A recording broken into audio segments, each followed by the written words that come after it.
Una po sa lahat, the National Bureau of Investigation at that time conducted investigation on that matter, yung sa threat po na ginawa ni Vice President Sara sa kay Presidente Bongbong at kay First Lady po at kay Speaker. So, inimbestigahan po yan, including po yung mga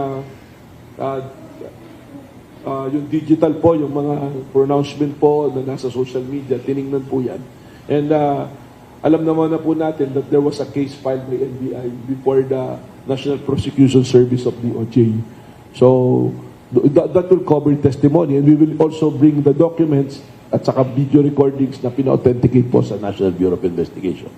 Yun nga po, we filed a case sa National Prosecution Service with DOJ because ang findings po ng ating investigating team at that time is there was really a violation of the revised penal code sa grave threat at saka po inciting to sedition pumasok din po. Yun po yung findings ng ating pong investigating team noon po. Gusto lang po naming malaman kung iniimbestigahan po ng Bureau itong usapin na ito, yung pagbabanta di umano ng pangalawang Pangulo.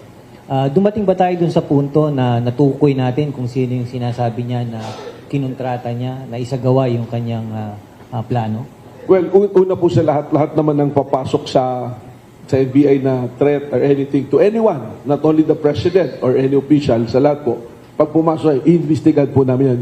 And we can do that po to prove yun po. So, nung sinabi po yan, may mga investigation at least po na tinitingnan. Of course, as of now, hindi naman po na-identify. But that's one angle also na kung may ganun, kailangan investigahan. Ano po? Sa katunayan, nag-submit naman ng counter-affidavit doon si Vice President at meron din siyang complaint. We follow that lead also. Tinitingnan din namin kasi meron siyang binabanggit na Oplan Romanov na sinasabi na Romanov, yung parang sinasabi. So, tinitingnan din po namin yun.